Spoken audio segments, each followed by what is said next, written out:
শীতকালে খেজুর গুড় খেতে সকলেই ভালোবাসেন। তো খাঁটি খেজুর গুড় সব জায়গায় পাওয়া যায় না। এই মহলে খাঁটি খেজুর গুড় তৈরি হচ্ছে চোখের সামনে।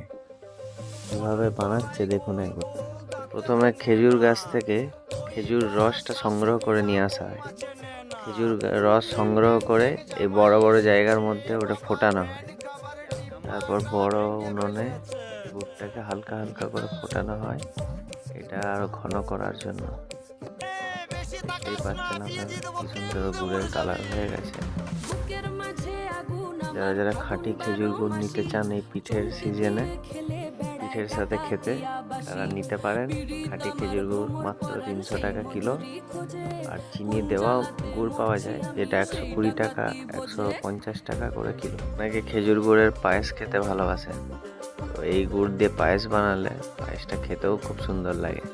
নিতে চাইলে কোথায় আসতে হবে কমেন্টে জানিয়ে দিচ্ছি।